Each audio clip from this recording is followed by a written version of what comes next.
Assalamualaikum warahmatullahi wabarakatuh. Alhamdulillah wassalatu wassalamu ala Rasulillah wa ala alihi wa sahbihi wa man walah. Rabbi shrah li sadri wa yassir li amri wahlul 'uqdatam min lisani yafqahu qawli. Rabbi yassir wa la tu'assir. Rabbi tammin bil khair.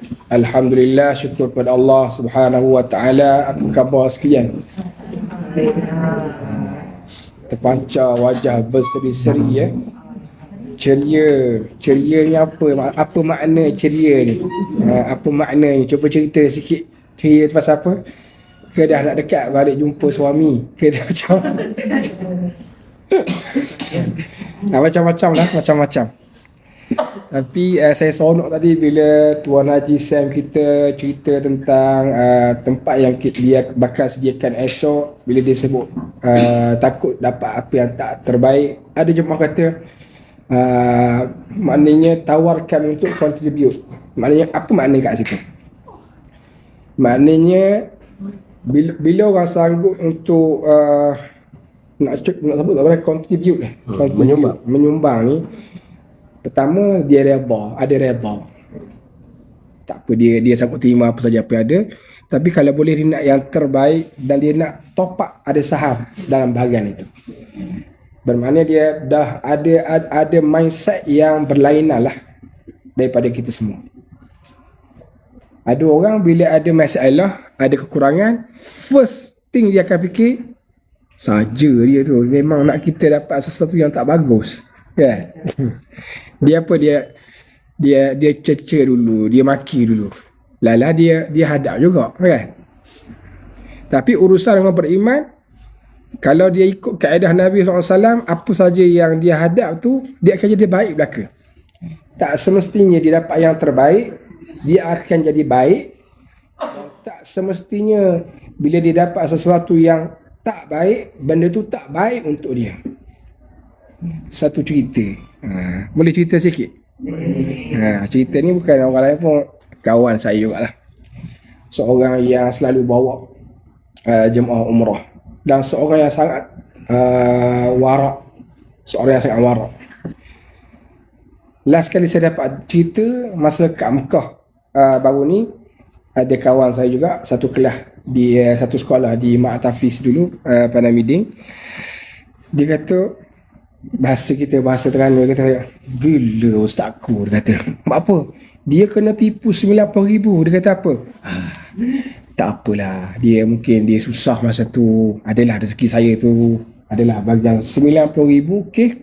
Maknanya dah buat bayar payment untuk beli tiket flight, tapi tiketnya tak ada, burn, duit tu hilang macam tu je. Dia buat kerja suami isteri. Dia mengharapkan TA tu, dia percayalah sebab sebelum ini dah okey je. Walaupun ada orang cakap kat dia, Ustaz, saya rasa Ustaz boleh berhenti dah boleh berhenti cari TA lain lah. Tak apa, setakat ni saya masih percaya pada dia. Sebab berdasarkan pengalaman lepas, dia okey. Tapi time tu dia tak okey. Dia tak okey. Duitnya 90k, bukan RM90 bukan RM9, RM90,000. Hilang macam tu je. Apa perkataan pertama, first word yang keluar daripada mulut dia? Tak apalah, dia kata, mungkin masa tu dia susah, adalah bahagian saya tu, itu tahap tinggi lah. Ini kan tempat makan, mungkin tak okey. Saya ingat semua tak ada masalah lah. Dan satu kali dia bawa jemaah, dia dah deal dah dengan TA dengan bagus sekali, nak hotel bagus gini-gini. Bila sampai saja, hotel jauh, dia pun cakap, minta maaf jemaah, saya dah deal yang bagus, dah gini-gini. Tapi apa jemaah cakap? Kata, tak apa Ustaz. Jemaah dia cakap, dia tengok Tok Guru dia tu macam mana. Tak apa Ustaz, ini dah ujian untuk kita ni, untuk peluang untuk kita dapat pahala lebih. Tapi yang Ustaz ni, dia ada lebihan duit, dia tetap booking hotel yang dekat juga. Jadi jemaah dapat dua. Dapat hati yang tenang, hati yang menerima, redha apa saja yang berlaku depan dia. Dalam masa sama, Allah Ta'ala gantikan yang lebih baik daripada apa yang sepatutnya. Apa? Ada hati yang redha, yang menerima. Kan kita belajar semalam, orang yang orang yang bertakwa, Allah Ta'ala bersama dia. Setiap masalah Allah Ta'ala akan jadikan jalan penyelesaian. Bahkan mungkin penyelesaian itu lebih baik daripada apa yang patutnya dia dapat, kan? Jadi terdapat hotel yang tak bagus, tapi oleh kerana redha Allah Ta'ala bayar on the spot, dapat yang lagi bagus, lagi depan daripada apa yang sepatutnya. Poinnya apa? Poinnya redha dengan apa yang ditetapkan oleh Allah. Ada masa Allah Ta'ala akan gantikan yang lebih baik daripada itu. Oleh kerana itu Nabi SAW pernah sabda, ajaban li amril mu'min, kata Nabi, ajaib sungguhlah urusan orang yang beriman ni. Pelik, tak boleh fikir kita, kata Nabi. Inna amrahu kullahu lahu khair. Setiap urusan orang yang beriman semuanya okey saja. Molek belaka, comel belaka. Tapi syarat dia urusan orang beriman. Maknanya apa? Yang pertama ada iman. Kalau tak ada iman, urusannya tak okey. Walaupun dia buat bagus, walaupun kebajikan dia besar, seperti mana Trump, tahu Trump? Trump kan? Walaupun dia ada menyumbang, walaupun dia ada support negeri-negeri yang ditipu musibah, tapi dia punya kebajikan, dia tu berbuat baik, dia tu tak ada apa-apa, tak ada apa-apa nilai. Esok tak memberi bekas, tak memberi manfaat pada dia. Pasal apa? Sebab tak ada iman. Jadi syarat untuk okey semua, yang pertama sekali adalah iman. Kalau buat tanpa iman, nilaian amal yang dibuat tu, kebaikan tu tak ada nilai di sisi Allah, seperti mana fata morgana. Disebut dalam Quran, orang yang berbuat baik tanpa iman ni, bila sampai negeri akhirat, dia harap sangatlah kebaikan dia tu akan memberi manfaat pada dia, akan tolong dia. Seolah-olah orang yang berada dalam perjalanan jauh, dia tengok jauh saja ada macam air, dia nak dapatkan air tu, tapi bila pergi dekat, air tu tak ada. Dia adalah fata morgana, bayangan air.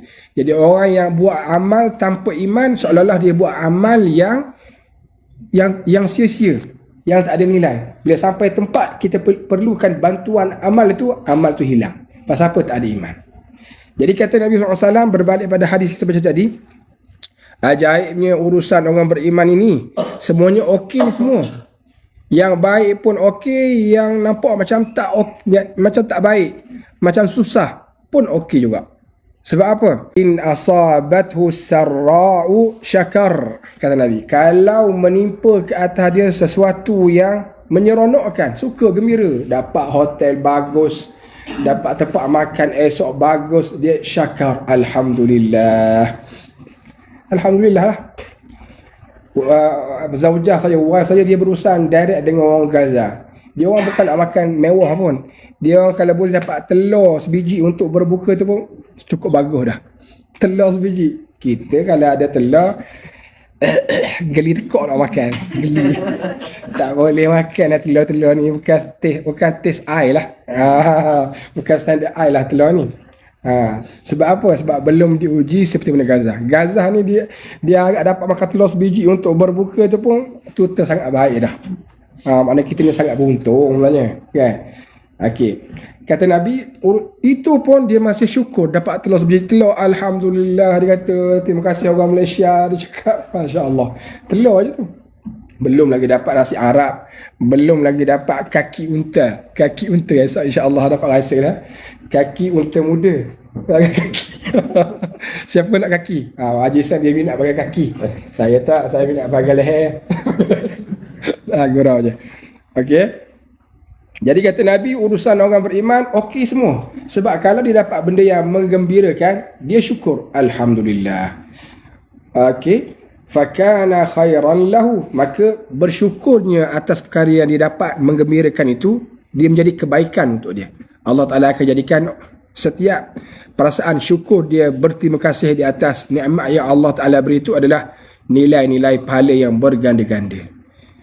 Hebat Allah Ta'ala jadikan kita ni dalam bab mengumpul pahala ni, bukan saja ada pahala ketika kita sujud, kita rokok, kita susahkan diri kita untuk pengabdian, tarawih, qiyam.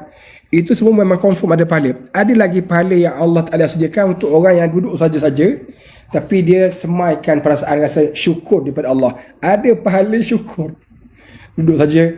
Kadang-kadang tengok orang beriman, dia dapat, sentiasa dapat pahala. Pasal apa? Dalam hati dia tu ada rasa, ya Allah, terima kasih ni, ya Allah, tahun ni dapat hari pula umrah. Tahun lepas 12 hari je, tahun ni sampai 20 hari. Boleh pahala. Gerbok-gerbok, gede-gede kata orang Indonesia. Belum lagi sembahyang tu. Belum sembahyang, belum lagi puasa. Duduk dalam keadaan berterima kasih pada Allah, dah ada pahala dah. Bahkan pahala yang besar ni, pahala syukur ni besar. Allah Ta'ala puji orang bersyukur ni. Wa qalilun min ibadiyas syakur. Dan sedikit sekali di kalangan hamba-Ku yang bersyukur. Maknanya hak sedikit itu bersyukur, nilai dia, pahala dia besar. Pasal apa? Tak ramai orang yang bersyukur. Alhamdulillah kita dikurniakan hati yang sentiasa bersyukur kepada Allah Ta'ala. Itu adalah satu nikmat. Kita pendoa kepada Allah Ta'ala, Allahumma inni ala zikrika wa syukrika. Bawa nampak situ. Lama duk baca doa, duk perasan Ustaz, duk perasan. Tak perasan. Ya Allah, ya Tuhanku, tolonglah saya ya Allah untuk apa? Ala zikrika, untuk ingat kamu, wa syukrika, untuk sentiasa berterima kasih pada kamu. Sebab apa? Bila hati kita dah sentiasa berada level berterima kasih pada Allah Ta'ala, pahala masuk semua dalam akaun kita. Belum lagi takbir Allahu Akbar. Kalau dia dapat takbir, lagi dia syukur. Ya Allah, terima kasih Allah boleh semayang belakang Imam Masjid Nabawi. Oh, syukur lagi. Bertambah lagi dia punya pahala dia. Jadi urusan orang beriman semuanya okey sebenarnya. Tak ada yang rugi. Yang rugi pasal apa? Kalau tak ada iman. Jadi kata Nabi, pasal apa jadi okey, bagus untuk dia? Sebab bila dia suka, bila sesuatu yang menimpa dia tu, sesuatu yang dia sukai, syakar, dia bersyukur pada Allah Ta'ala. Wa in asabathu dharra'u, kalaulah menimpa kepada dia tu sesuatu yang sempit, yang dia tak suka, bilik sempit, bantal berlubang, wala tak bertukar, lagi tak panggil untuk tukar, dia buat tak tahu je kan. Apa lagi? Isu hak tu je lah, hari pertama masuk tak tukar-tukar.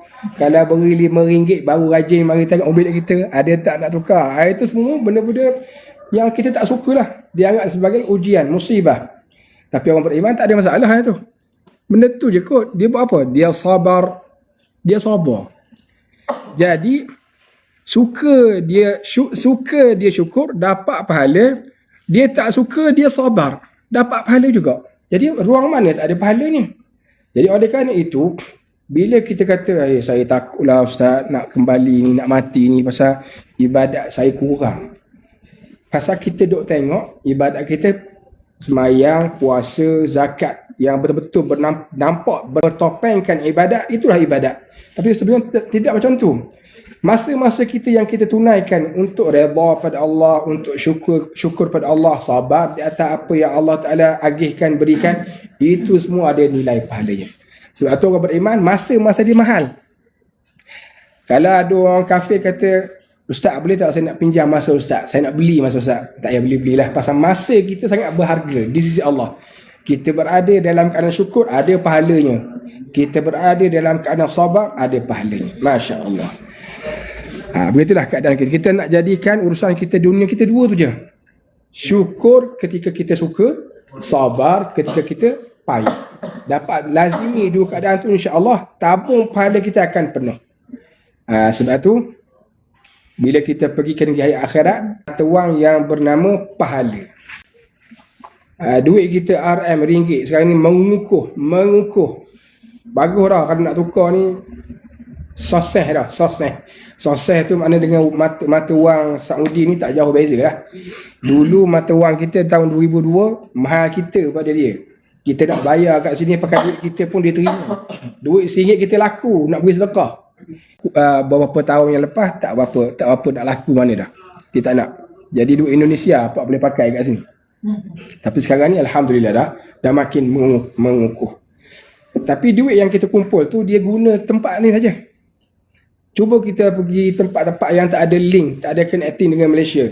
Dia tak layan duit tu. Kita nak kena tukar dolar dulu, dolar baru tukar dalam ringgit dia, barulah kita boleh pakai. Nak beli aiskrim ke, murtabak ke, nak sewa hotel ke, baru pakai.